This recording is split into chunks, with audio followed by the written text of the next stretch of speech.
ನಮಸ್ಕಾರ ಸ್ನೇಹಿತರೆ, ನನ್ನ ತಾರಸಿ ತೋಟಕ್ಕೆ ನಿಮ್ಮೆಲ್ಲರಿಗೂ ಆತ್ಮೀಯವಾದಂಥ ಸ್ವಾಗತ. ಡೇರೆ ಹೂವು ನೋಡಿ ಪೂರ್ತಿಯಾಗಿ ಅರಳಿದೆ. ಮಧ್ಯದಲ್ಲಿ ಸ್ವಲ್ಪ ದಿಂಡು ಜಾಸ್ತಿ ಬಂದಿದೆ. ಈ ಸಲ ಫಸ್ಟ್ ಹೂವು ಆಗಿರೋದ್ರಿಂದ ನೆಕ್ಸ್ಟು ಇಲ್ಲೊಂದು ಮೊಗ್ಗಾಗಿದೆ, ನೋಡಬೇಕು ನೆಕ್ಸ್ಟ್ ಸಲ ಸರಿಗೆ ಬಿಡುತ್ತೆ ಅಂತ ಅಂದ್ಕೊಳ್ತೀನಿ. ಇದು ಕೂಡ ಚೆನ್ನಾಗೇ ಇದೆ, ಡಬಲ್ ಕಲರ್ದು. ಇವತ್ತಿನ ಕಿತ್ಕೋತಾ ಇದ್ದೀನಿ.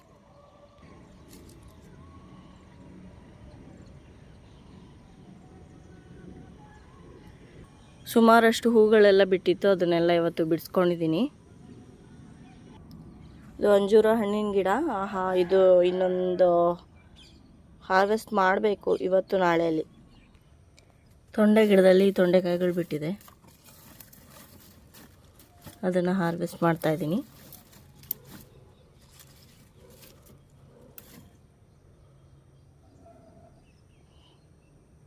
ಸದ್ಯಕ್ಕೆ ಇಷ್ಟಿಷ್ಟೇ ಸಿಗ್ತಾ ಇರೋದು. ಇನ್ನು ಸ್ವಲ್ಪ ಗಿಡ ದೊಡ್ಡದಾದ ಮೇಲೆ ಜಾಸ್ತಿ ಸಿಗುತ್ತೆ.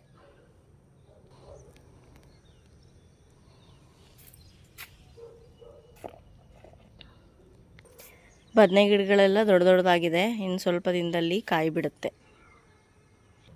ಇಲ್ಲೊಂದು ಹಾಗಲಕಾಯಿ ಪೀಚ್ ಆಗಿದೆ, ಇನ್ನೊಂದು ಸ್ವಲ್ಪ ದೊಡ್ಡದಾಗಬೇಕಿದು ಹಾರ್ವೆಸ್ಟ್ ಮಾಡೋದಕ್ಕೆ. ಒಂದೊಂದೇ ಇದ್ದಾಗ ಜ್ಯೂಸ್ ಮಾಡ್ಕೊಂಡು ಕುಡ್ಕೊಂಡ್ಬಿಡ್ತೀವಿ ನಾವು, ಪಲ್ಯಕ್ಕೆಲ್ಲ ಸಾಕಾಗಲ್ಲ. ಹಾಗಾಗಿ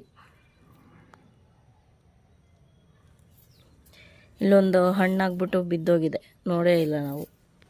ಡ್ರ್ಯಾಗನ್ ಫ್ರೂಟ್ ಗಿಡದಲ್ಲಿ ಹಣ್ಣುಗಳಾಗಿದೆಲ್ಲ, ಇದನ್ನೆಲ್ಲ ಹಾರ್ವೆಸ್ಟ್ ಮಾಡಬೇಕು. ಸಂಪಿಗೆ ಗಿಡದಲ್ಲಿ ಇವತ್ತು 2 ಹೂವು ಅರಳಿದೆ, ದೊಡ್ಡದು ಸೈಜ್ದು.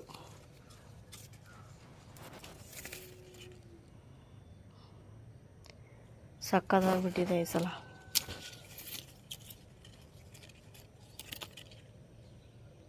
ನೋಡಿ ಏನು ಘಮ ಇದೆ ಅಂದರೆ ಸಕ್ಕತ್ತಾಗಿದೆ.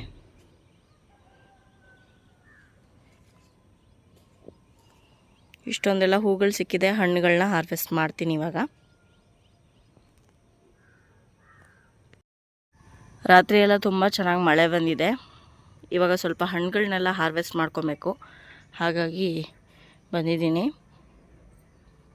ಇದೆರಡು ಇನ್ನು ಸ್ವಲ್ಪ ಕಲರ್ ಚೇಂಜ್ ಆಗಬೇಕು. ಇದೊಂದು ಕಲರ್ ಚೇಂಜ್ ಆಗಿದೆ. ನಾವು ಕೂಡ ಟ್ರಿಪ್ ಹೋಗ್ತಾ ಇದ್ದೀವಿ, ಹಾಗಾಗಿ ಇದನ್ನು ಟ್ರೈನಲ್ಲಿ ತಿನ್ಬೋದು ಅಂತ ಇವತ್ತು ಹಾರ್ವೆಸ್ಟ್ ಮಾಡ್ತಾಯಿದ್ದೀನಿ.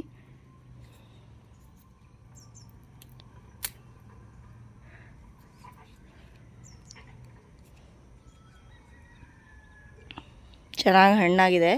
ಹಿಂಗೆ ಪ್ರೆಸ್ ಮಾಡಿದ್ರೆ ಸ್ವಲ್ಪ ಸಾಫ್ಟ್ ಆಗಿರಬೇಕು, ಆವಾಗ ನಾವು ಹಾರ್ವೆಸ್ಟ್ ಮಾಡ್ಕೊಬೋದು. ಇದೆರಡು ಇನ್ನೊಂದು ವಾರ ಇರುತ್ತೆ, ಬಂದ ಮೇಲೆ ಹಾರ್ವೆಸ್ಟ್ ಮಾಡ್ತೀನಿ. ಎಷ್ಟು ಚೆನ್ನಾಗಿದೆ ನೋಡಿ ಕಲರು. ಸುಮಾರು ಹೂಗಳೆಲ್ಲ ಬಿಟ್ಟಿದೆ, ಅದನ್ನೆಲ್ಲ ಹಾರ್ವೆಸ್ಟ್ ಮಾಡ್ತಾಯಿದ್ದೀನಿ.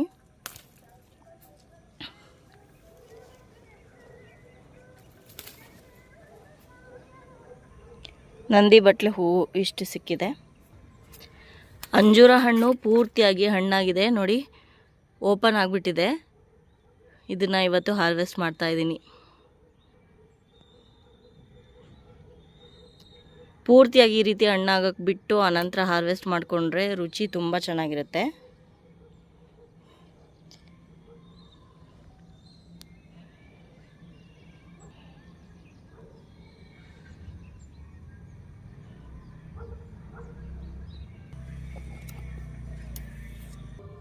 ರಾತ್ರಿ ಮಳೆ ಬಂದು ಇಲ್ಲೆಲ್ಲ ನೀರು ಹೋಗೋ ಕಡೆ ಜಾಸ್ತಿ ಹುಲ್ಲೆಲ್ಲ ಬಿದ್ದುಬಿಟ್ಟಿದೆ, ಇದನ್ನೆಲ್ಲ ತೆಗಿಬೇಕು. ತೆಗೆದಿರೋ ಅಂಥದ್ದನ್ನು ನಾನು ಮತ್ತೆ ಪಾಟ್ಗೆ ಹಾಕ್ತೀನಿ, ಚೆನ್ನಾಗಿ ಗೊಬ್ಬರ ಆಗುತ್ತೆ. ಇಲ್ಲೊಂದು ರೋಸ್ ಬಿಟ್ಟಿದೆ, ಇದನ್ನು ಹಾರ್ವೆಸ್ಟ್ ಮಾಡ್ತಾಯಿದ್ದೀನಿ. ಇದಾಗಿತ್ತು ನನ್ನ ಇವತ್ತಿನ ಗಾರ್ಡನಿಂಗ್ ವ್ಲಾಗು.